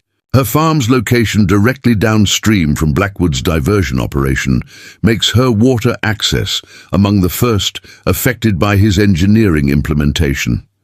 His surveillance teams monitor her activities with heightened attention, documenting her apparent struggle against resource deprivation their operation has deliberately created. The performance she delivers for watching eyes demonstrates masterful counterintelligence implementation. Her visible activities show convincing progression from initial confusion through growing awareness to strategic adaptation. Her water conservation methods appear as desperate measures rather than prepared implementation. Her crop and livestock management demonstrates apparent compromise rather than alternative supply utilization. Nothing in her observable behavior reveals her complete understanding of Blackwood's operation or her central role in coordinating community response strategy. To maintain this deception, Tabe must endure genuine hardship rather than merely simulating its effects. The visible water sources on her property, the surface creek, the primary well, the storage tanks that support daily operations, genuinely diminish under Blackwood's diversion activities. The gardens nearest to her farmhouse show actual stress rather than theatrical representation. The livestock in visible pastures experience authentic water restriction rather than staged deprivation.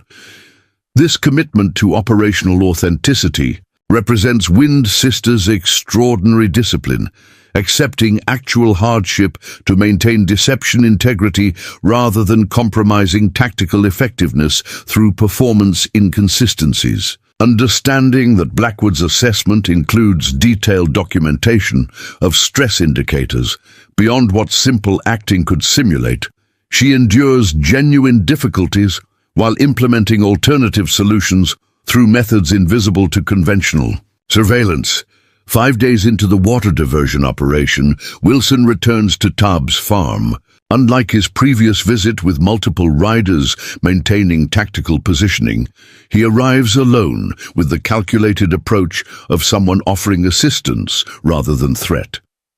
His expensive horse, immaculate clothing, and practiced expression of concern all contribute to the performance of legitimate business representative rather than acquisition operative. "Mrs. Nashoba," he greets with professionally calibrated sympathy, "I've just come from upstream and observed the unfortunate water situation affecting your property. A regrettable development, particularly given your admirable self-sufficiency. Operation here." Tabe acknowledges his presence with appropriate wariness, while revealing nothing of her comprehensive understanding of his actual function within Blackwood's operation. Her response, minimal, guarded, but not overtly hostile, creates space for his prepared approach while providing no information beyond what his surveillance already possesses. "Colonel Blackwood has authorized me to present a revised acquisition offer," Wilson continues, producing official-looking documents with corporate letterhead and legal formatting. Given the changed circumstances affecting water availability to this property, he's prepared to offer significantly higher compensation than market rates would typically indicate, a gesture of community responsibility despite developmental necessities. The offer amount, nearly triple the territory's standard valuation for comparable properties, reveals Blackwood's accelerated timeline rather than genuine generosity.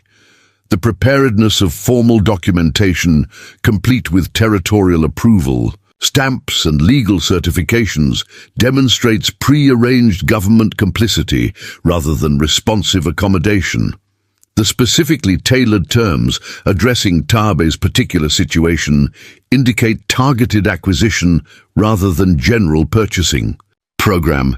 The Territorial Water Commission has unfortunately approved permanent diversion infrastructure for the railway development project, Wilson explains with practiced regret that disguises satisfaction. While legal appeals remain theoretically possible, practical water access to this property will not be restored.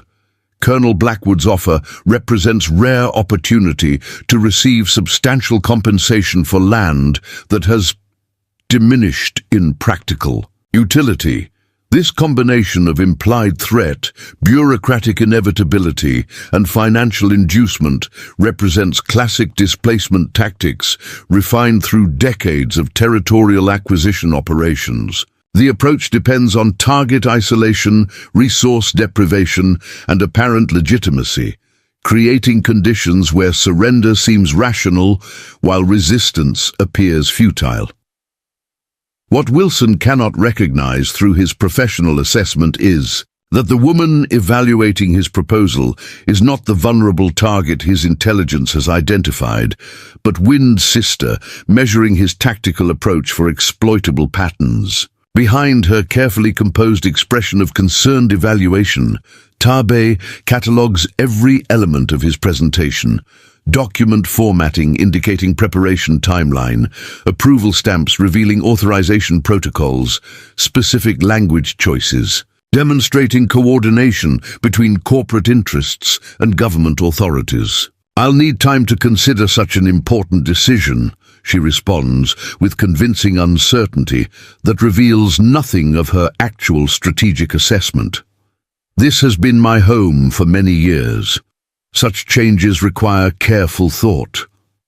Wilson accepts this reasonable hesitation with professional patience that masks operational timeline awareness. Of course, Colonel Blackwood understands significant decisions require appropriate consideration.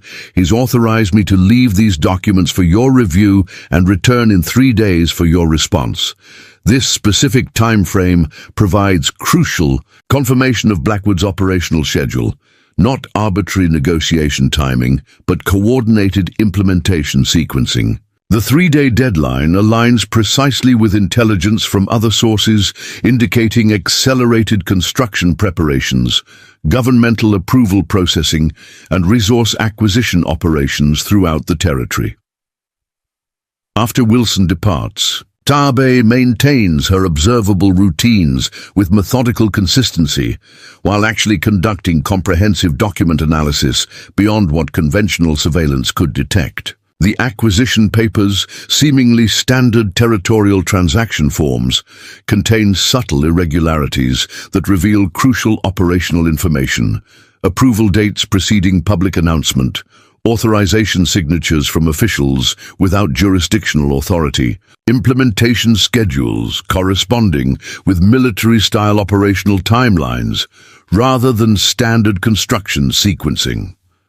Most significant is the property description contained within the technical specifications. Not just Taabe's farm, but surrounding territories, including watershed areas, geological formations, and access corridors that correspond precisely with the railway route planning documents Miguel had observed in Blackwood's main camp. The comprehensive scope confirms this isn't merely individual property acquisition, but systematic territorial control implementation, not just purchasing land, but securing complete infrastructural dominance throughout the region.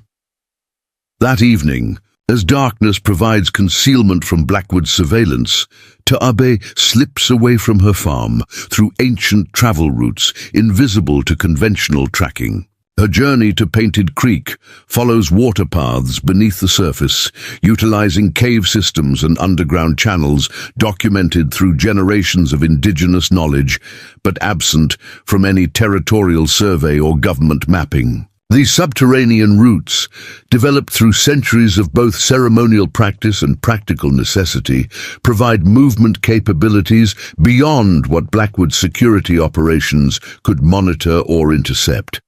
The council meeting she joins operates by firelight in the ceremonial center of the settlement.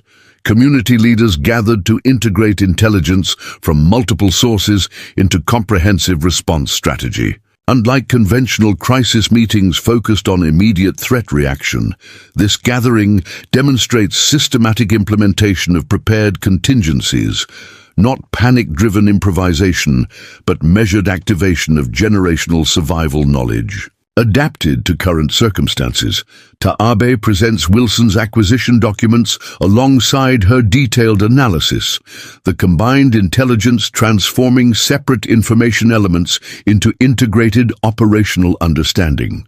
Blackwood's timeline has accelerated beyond initial assessment, she explains, connecting document details with intelligence from other sources.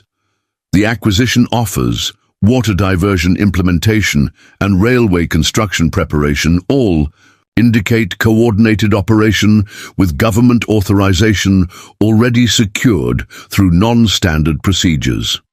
Rather than generating despair, this assessment clarifies response requirements and implementation timing. Elder Running Fox, whose leadership combines traditional wisdom with adaptive strategic thinking, identifies the operational implication others might miss. Acceleration indicates vulnerability rather than strength. Blackwood commits resources before securing complete control because external factors pressure his timeline beyond optimal preparation. This insight shifts tactical understanding from apparent disadvantage to potential opportunity, not evidence of overwhelming opposition, but indication of operational compromise forced by implementation constraints. Blackwood's accelerated schedule, while creating immediate pressure on community resources, also creates strategic vulnerabilities that specialized capabilities might exploit if properly coordinated and precisely implemented. The resulting response. Strategy emerges through collaborative development rather than hierarchical direction, each community member contributing specialized knowledge within integrated framework. Calvin Trueshield provides legal analysis, identifying procedural vulnerabilities in territorial approvals. Morning Light offers traditional water wisdom, documenting alternative sources beyond Blackwood's awareness. Miguel Two Ravens reports security pattern analysis revealing surveillance gaps and response limitations. Sarah Colton contributes insider information about Railway Commission scheduling and financial commitment timelines. Throughout this strategic development, Taabe's unique contribution extends beyond specific tactical elements to fundamental approach, philosophy, not just identifying what actions to take, but how to implement them within comprehensive understanding of adversary operations. Her tracking wisdom, developed through generations of survival knowledge, transforms apparent vulnerability into operational advantage by utilizing Blackwood's assumptions against his objectives. Blackwood believes he controls territory by controlling its visible resources, she observes, her quiet voice carrying that distinctive quality that draws listeners into deeper understanding. His power depends on our acceptance of his definition of essential requirements. We survive not by challenging his strength directly, but by redefining what sustains us beyond his awareness or comprehension. As planning transitions to specific implementation assignments, the community demonstrates resilience beyond what conventional assessment would recognize or anticipate. Unlike resistance movements organized around oppositional identity, their response integrates cultural wisdom with practical adaptation. Not just fighting against external threat, but activating internal capabilities that transform survival. Requirements into specialized advantages. Dawn approaches as the Council concludes, implementation responsibilities distributed throughout community networks, extending beyond Painted Creek to isolated farms, allied settlements, and supportive contacts in territorial outposts. Taabe prepares for her return journey through underground water routes, carrying not just strategic decisions, but renewed connection to collective purpose beyond individual survival. The eastern sky lightens with approach of morning as she emerges from concealed travel paths near her farm. Unlike conventional movement concerned primarily with destination efficiency, her return integrates continuous intelligence gathering with precise timing calibration. Each arroyo crossing provides surveillance opportunity. Each ridge approach offers monitoring position. Each downstream observation point reveals operational patterns through water flow disruptions invisible to untrained assessment. By the time she approaches her farm, where Blackwood's surveillance continues documenting apparent resource deprivation effects, Taabe has absorbed comprehensive understanding of territorial conditions beyond her immediate property. The integrated intelligence confirms strategic assessment while revealing specific implementation requirements, not just what must be done, but how it must be coordinated within environmental conditions Blackwood cannot control or counter. To watching eyes, her return presents convincing appearance of someone accepting inevitable displacement through gradual surrender to overwhelming circumstances. Her movements demonstrate appropriate fatigue from water-carrying activities necessitated by diverted creek flow. Her garden maintenance shows reasonable compromise between conservation and necessity. Her livestock management reflects prioritization decisions consistent with resource limitation impacts. What these observers cannot detect is Wind Sister's tactical implementation occurring beneath visible activities. Coordination signals disguised as routine tasks, preparation activities concealed within necessary farm operations, strategic timing calibration masked by apparent daily rhythm adjustments. The performance maintains perfect consistency with expected behavior patterns, while actually establishing operational foundation for coordinated response beyond what Blackwood's assessment could anticipate or counter. 3 days after Wilson's visit, as summer heat intensifies water deprivation impacts throughout the territory, Blackwood's operation faces unexpected challenge from directions his strategic assessment never considered, and through methods his security operations cannot detect. The hunters, who believed they controlled the territory's essential resources, discover that the prey they thought vulnerable has become the predator they never saw coming. Wind, Sister's Hunt enters its decisive phase. Wilson's return to Tarbes. Farm coincides with the hottest day of summer, heat shimmering across the plains in waves that distort vision and challenge endurance. The timing is deliberate. Environmental pressure reinforcing resource deprivation, physical discomfort, amplifying psychological vulnerability. He arrives precisely at noon, when shade becomes precious commodity and water scarcity most acutely felt, his immaculate appearance designed to emphasize contrast between his comfortable position and her apparent desperation. Mrs. Nashoba, he greets with practiced concern that masks satisfaction. "I trust you've had sufficient time to review Colonel Blackwood's generous offer. Given the deteriorating conditions, I'm authorized to expedite payment processes for your convenience." Tarbes stands in her doorway, her posture and expression calibrated to present exactly what Wilson expects to see.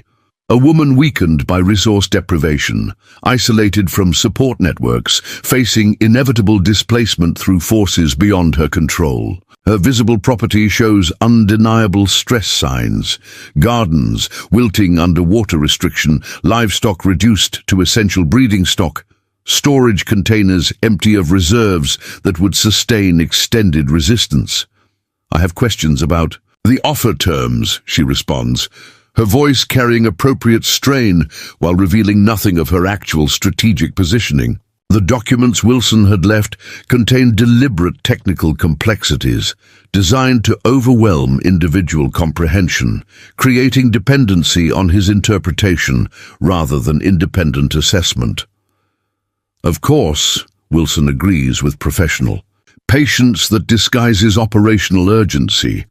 "I'd be happy to clarify any concerns. Colonel Blackwood wants to ensure complete understanding and satisfaction with the transaction process." The negotiation that follows demonstrates Tarbes' masterful counterintelligence implementation. She presents convincing confusion about specific contractual clauses, requiring detailed explanations that reveal underlying legal frameworks and procedural requirements. She expresses appropriate hesitation about property valuation methods, prompting elaboration that confirms financial processing sequences and documentation timing. She raises reasonable concerns about relocation logistics, necessitating clarification that exposes operational scheduling and resource allocation priorities.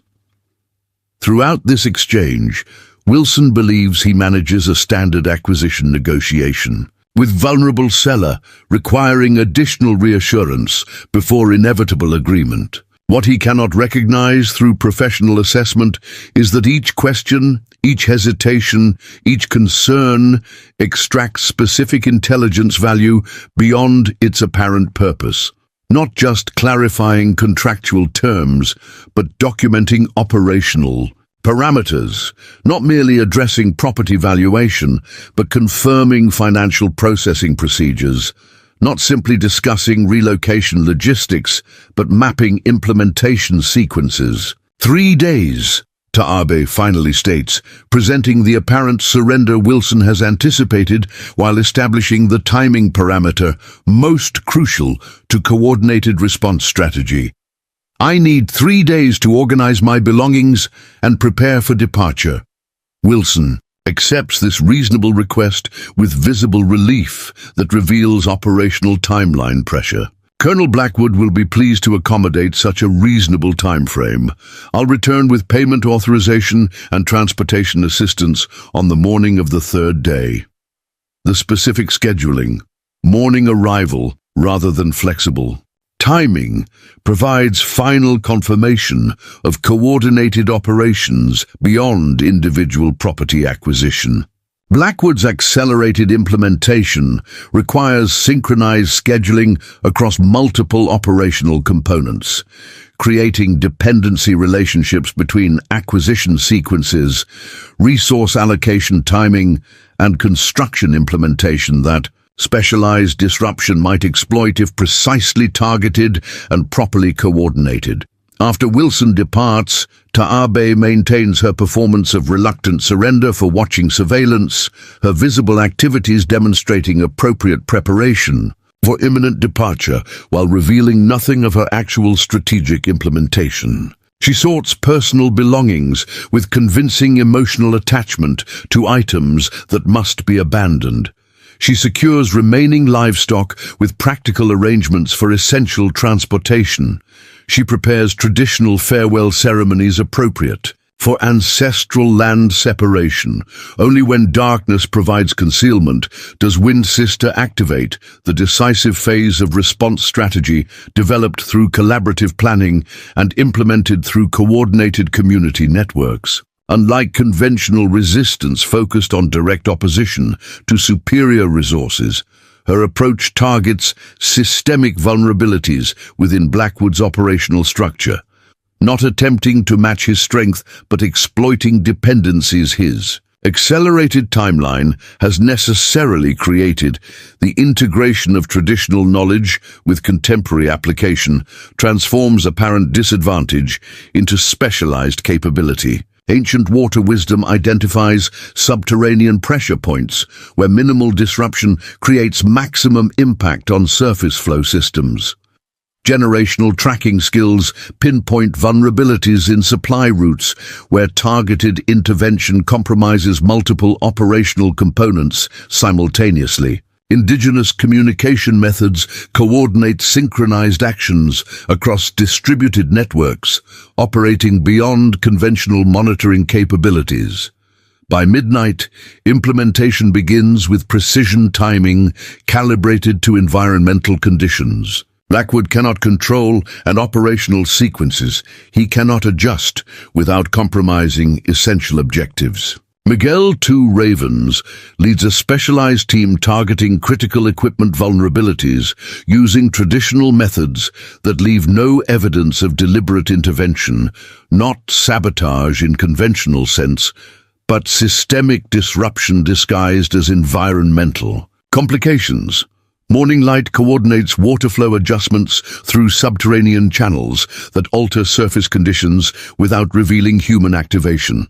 Calvin Trueshield implements legal intervention sequences synchronized with physical operations, creating procedural complications at precise moments when administrative flexibility would be most critical to Blackwood's accelerated timeline.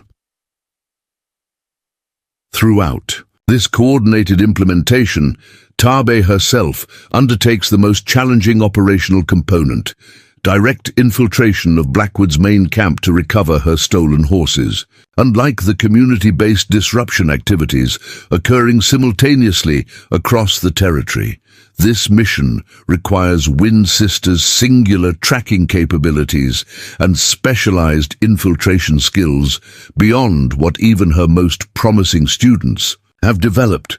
Her approach demonstrates tracking wisdom refined beyond conventional understanding or contemporary counterparts. She moves not through obvious access routes that security operations would naturally monitor, but through terrain features Blackwood's personnel would consider impassable. Vertical rock faces that provide handholds invisible to untrained observation. Narrow water channels that allow concealed movement beneath surface visibility. Thermal gradient transitions that defeat night vision equipment through temperature normalization rather than signature reduction. The security perimeter surrounding Blackwood's main camp represents professional implementation of military-style protection, overlapping observation sectors, randomized patrol patterns, technical monitoring systems supplementing human surveillance. Yet these sophisticated measures address anticipated approaches based on conventional capabilities rather than specialized skills developed through generations of survival knowledge in territories where detection meant death. Wind Sister passes through these layered defenses, not by countering their strengths, but by operating in domains beyond their design parameters, not moving faster than detection capability, but becoming indistinguishable from environmental elements these systems are programmed to ignore. Not defeating surveillance through superior technology, but integrating so completely with natural patterns that observation registers only expected landscape features rather than human presence. Within the camp, she navigates security zones with precision timing calibrated to operational rhythms, identified through previous intelligence gathering.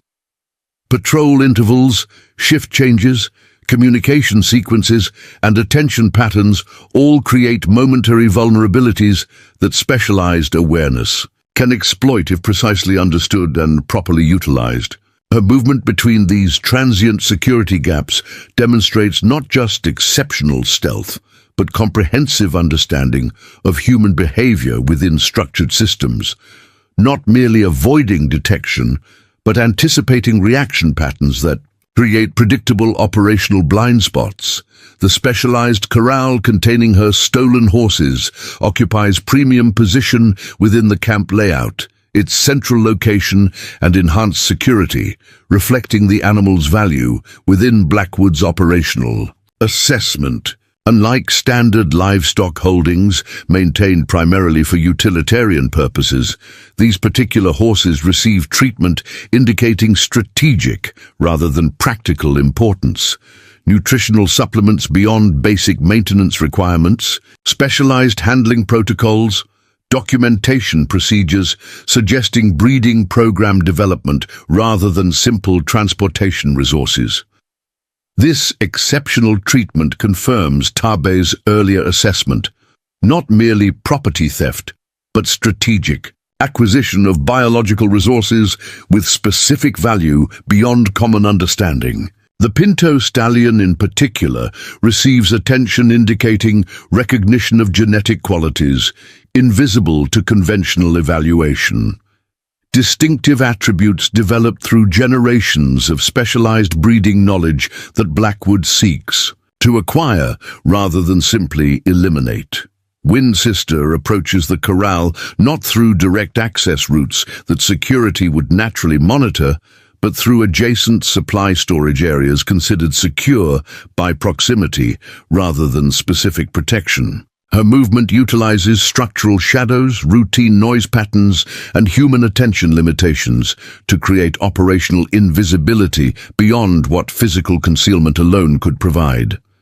Nothing in her approach triggers security responses because nothing registers as anomalous within established operational parameters, not avoiding surveillance but becoming element that surveillance expects to observe. The horses themselves present potential security vulnerability through natural response to recognized handler after prolonged separation. Conventional infiltration would face significant risk at this critical moment when normal equine behavior, nickering, movement toward familiar human, visible excitement, would immediately alert security to unauthorized presence. Wind Sister counters this vulnerability not through restraint application, but specialized communication methods developed through lifetime relationship with these particular animals. Subtle scent identification, distinctive pressure patterns, specific approach rhythms that signal required behavior beyond verbal command or physical control. With extraordinary discipline, the horses maintain appropriate calm as Tabe removes specialized containment equipment and prepares for coordinated movement. Nothing in their behavior triggers automated monitoring systems or human observation patterns because nothing deviates from expected parameters until precisely synchronized with broader operational implementation occurring simultaneously throughout. Blackwood's extended territories.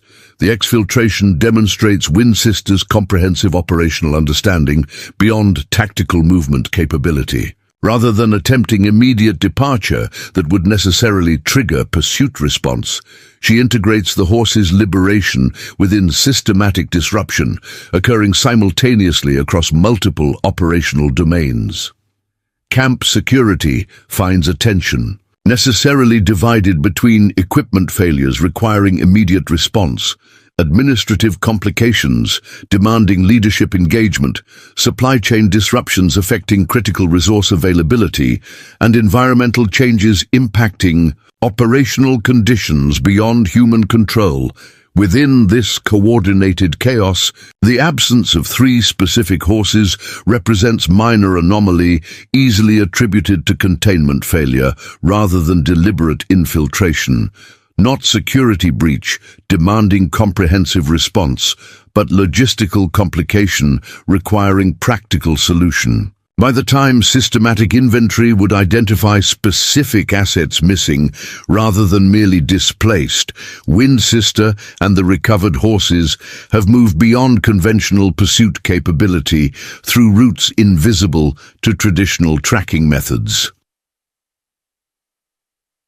Dawn finds Blackwood's operation facing synchronized challenges across every operational domain, not catastrophic failure of individual components, but systematic disruption of integrated functions. Water management systems experience pressure anomalies beyond engineering explanation. Equipment deployments encounter terrain complications absent from survey documentation.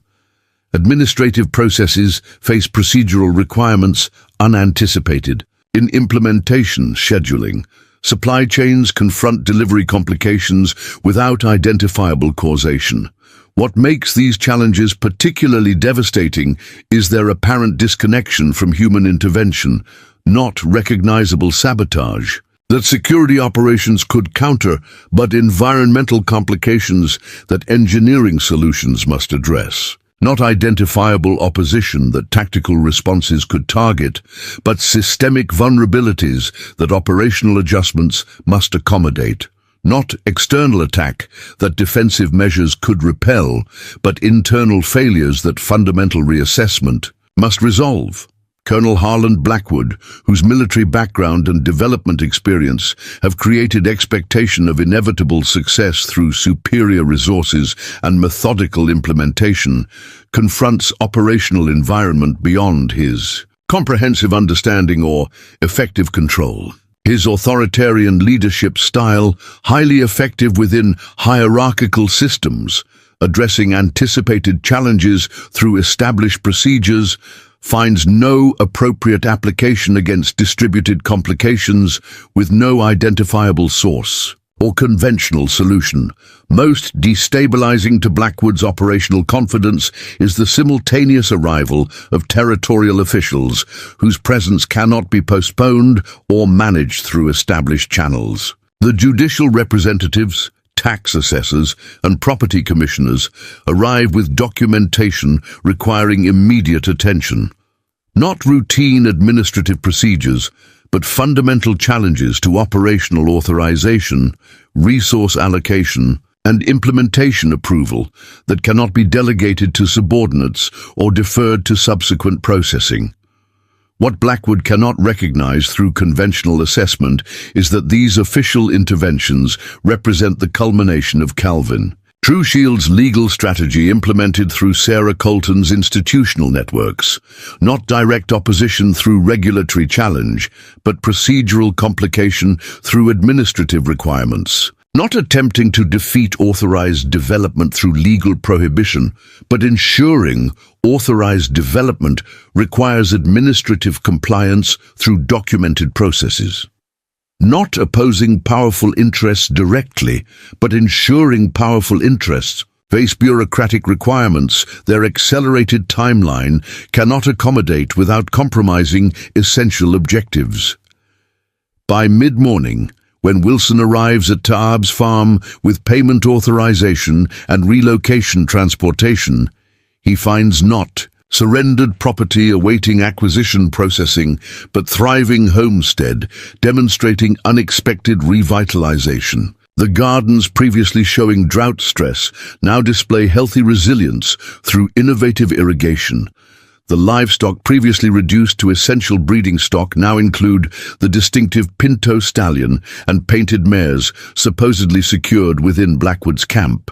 The water storage systems previously depleted by diversion operations now demonstrate sufficient capacity for sustained independent function. Most disorienting to Wilson's professional assessment is Taabe herself, not displaying expected vulnerability of isolated owner facing inevitable displacement, but embodying composed confidence of someone whose position has fundamentally transformed since their previous interaction. Nothing in her appearance, demeanor, or communication reflects the desperate circumstances that acquisition strategy had deliberately created and methodically exploited. There's been a misunderstanding, she informs him with quiet authority, that stops his prepared acquisition speech before it begins. This property is not available for purchase or acquisition under any terms or conditions, now or ever. Wilson attempts recovery through practiced negotiation techniques, his professional experience suggesting temporary complication rather than fundamental strategic failure. Mrs. Nashoba, the contractual discussion has progressed beyond preliminary interest to formal agreement parameters. Colonel Blackwood's organization has invested significant resources in developmental preparation based on acquisition scheduling commitments. Your operational complications extend beyond this individual property, Taabe responds, her seemingly simple statement carrying implications that trigger Wilson's professional concern beyond specific acquisition failure. Colonel Blackwood might find his attention better directed toward addressing systemic challenges throughout his territorial holdings rather than focusing on transactions that will not occur under any circumstances. This reference to broader operational disruption beyond her specific property confirms Wilson's emerging suspicion. Not isolated complication affecting individual acquisition, but coordinated resistance impacting entire developmental implementation. Not negotiation difficulty requiring additional incentive, but strategic opposition, operating through methods beyond conventional assessment or standard countermeasures. As Wilson departs to report unexpected complications to increasingly beleaguered leadership, Taabe Nashoba stands at her property boundary, watching dust clouds disappear over the horizon. The expression that replaces her negotiation composure carries neither triumph nor satisfaction, but quiet acknowledgement of responsibility fulfilled and balance restored. Not victory celebration, but recognition that protection requires continuous vigilance rather than momentary achievement. 7 years of peaceful existence had temporarily separated Wind Sister from her essential purpose. Blackwood's threat had necessitated her skills reactivation and deployment against familiar patterns. In new forms, the resolution brings not conclusion, but transition, not ending threat forever, but demonstrating consequences that future encroachment must consider before targeting what she has sworn to protect. The afternoon wind carries scents from miles away as Taabe turns back toward her revitalized farm. The Pinto stallion watches her approach with the particular attention that reflects their renewed partnership beyond mere ownership. The underground spring, flowing through channels invisible to those without traditional knowledge, nourishes soil that generations of her ancestors have defended through methods evolving with changing threats but unchanging purpose. Wind Sisters Hunt has achieved its objective, not through violence that perpetuates conflict cycles, but strategic application of specialized knowledge that rebalances fundamental relationships. The Rustlers, who believed they faced merely a Comanche widow on isolated farm, have encountered instead living continuation of indigenous wisdom that transforms apparent vulnerability into unexpected strength. As Tabe Nashoba moves through evening, routines with quiet purpose that honors both traditional knowledge and contemporary application, she carries neither resentment for necessary awakening nor regret for peaceful interruption. The skills that made Wind Sister legendary remain integrated within the woman who breeds exceptional horses, maintains traditional gardens, and lives with respectful independence on lands her ancestors have protected through countless threats. Across generations, the hunters discovered too late they had themselves become prey. Those who came to take what was not theirs found instead what they had never anticipated, that some territories remain protected by guardians whose methods transcend conventional understanding, whose knowledge extends beyond visible patterns, whose determination flows from sources as deep and enduring as the hidden waters sustaining life across the ancient plains. Up next, you've got two more standout stories right on your screen. If this one hit the mark, you won't want to pass these up. Just click and check them out, and don't forget to subscribe and turn on the notification bell so you don't miss any upload from us.